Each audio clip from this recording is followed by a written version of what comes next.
Perkenalkan, nama saya Sylvia dengan NIM 40122111150 dari kelas 2F. Di sini saya akan sedikit memaparkan materi mengenai pertanggungjawaban internasional atau pertanggungjawaban negara ya guys.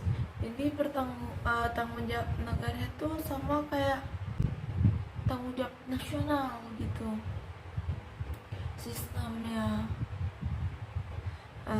Terus negara tuh kalau hukum internasional tuh subjeknya tuh kan bisa negara bisa individu. Terus punya kesamaan nih sama subjek hukum nasional biasa, yaitu subjeknya itu sama-sama penyandang hak dan kewajiban. Nah terus negara bisa bertanggung jawab nasional secara langsung tuh ada syaratnya itu tadi kewajiban dan hak. Nah perjanjian itu bisa secara tertulis maupun tidak tertulis. Yang tidak tertulis nih ya kebiasaan.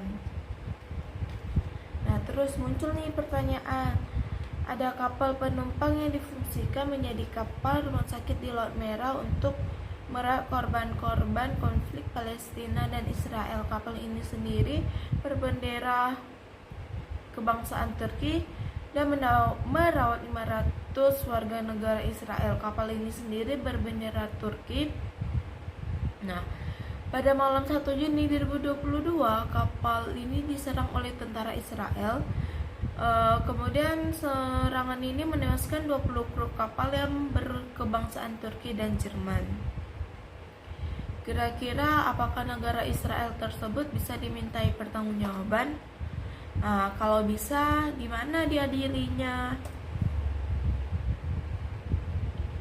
Nah, untuk menjawab pertanyaan ini, tentu saja bisa, karena kan Israel itu bisa dibilang sudah melanggar kebiasaan internasional.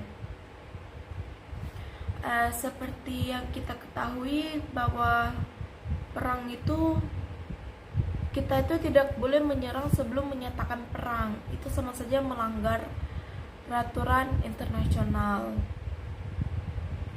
Nah, terus negara mana sih yang bisa menuntut Israel? Jadi yang bisa menuntut Israel itu negara yang paling dirugikan.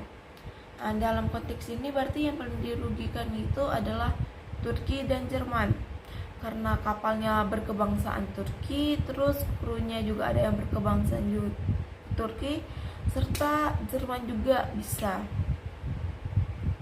Nah sebelum dituntut itu Israel ini harus dibuktikan dulu bersalah atau enggak, benar-benar melanggar kebiasaan internasional atau enggak.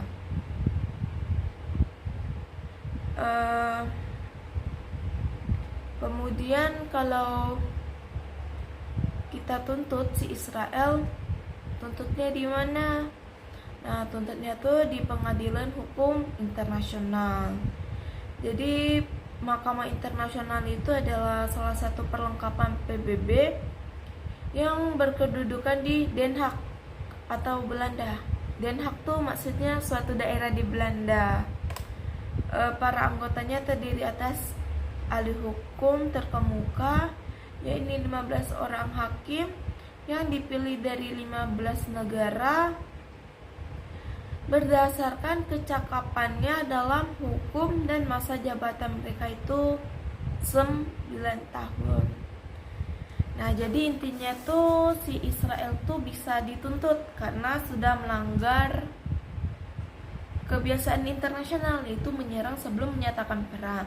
Terus dia ini bisa diadili di Pengadilan Hukum Internasional, yaitu Mahkamah Internasional di Den Haag di Belanda. Nah sekian pemaparan materi dari saya. Mohon maaf kalau sedikit terbelit-belit. Sekian dan terima kasih.